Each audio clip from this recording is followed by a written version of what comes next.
Welcome to such fats. ఇప్పుడే కూలి cinema పోయి వచ్చిన భయ్య. ఒక సైడ్ హెడేక్ వస్తుంది కదా, మామూలు కూడా కాదు.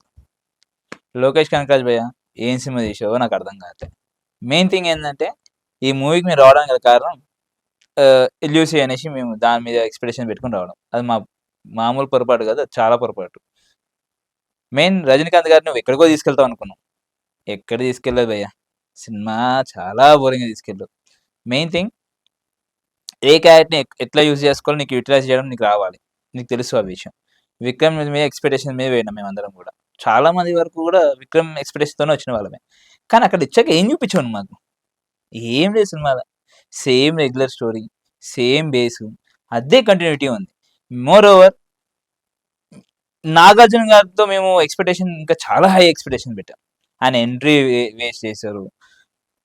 ఉపేంద్ర గారి ఎంట్రీ కూడా చాలా తక్కువ చూపించారు. నెక్స్ట్ మన శోభిన్ గారిది కూడా. శోభిన్ గారిది అసలు ఆ క్యారెక్టర్ పెట్టాలని పెట్టారా, ఎలా పెట్టారో నాకు అర్థం కాలేదు. నెక్స్ట్ మెయిన్ పార్ట్ వచ్చేసి నాకు ఇక్కడ అర్థం కాని విషయం ఏంటంటే, పూజ పెళ్లి చేసుకోవడానికి వచ్చింది. వచ్చి ఐటమ్ సాంగ్కి డాన్స్ చేయడం అయితే నాకు ఇంకా అర్థం కాలేదు భయ్య. మెయిన్ పూజ హెగ్డే గారిని ఎందుకు పెట్టారో, శోభిన్ గారిని ఎలా వాడుకోలేదు, యూటిలైజ్ చేసుకోలేదు. టైం పీరియడ్ ఎక్కువ ఇచ్చారు వాళ్ళకి. ఓకే, నేషనల్ యాక్టింగ్ అందరు సూపర్, యాక్టింగ్ అన్నీ కూడా నెక్స్ట్ లెవెల్ వాళ్ళకి కాదంటే. మీరు రాసిన స్టోరీ, మీరు అనుకున్నది వచ్చినట్టు మీకు అనిపిస్తే కానీ మా దృష్టిలో నేను 5.5 రేటింగ్ అయితే 5లో 3.5 ఇవ్వగలుగుతా. ఓకేనా? అండ్ ఈ మూవీ అయితే చాలా బోరింగ్.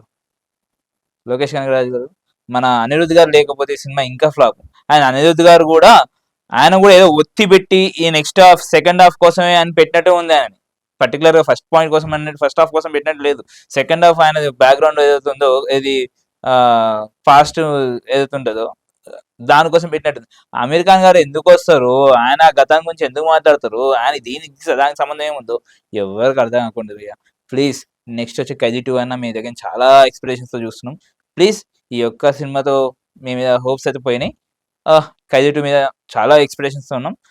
తెలుగు వాళ్ళని కూడా కొంచెం చూడండి. మీకు తమిళ వాళ్ళకి అది నచ్చుతో లేదో కూడా తెలియదు, నాకు తెలిసినంత వరకు అయితే తెలుగు వాళ్ళకి అయితే ఆడియన్స్కి నచ్చలేదు అని నా ఒపీనియన్ ప్రకారం అయితే. ఇంకా చూద్దాం.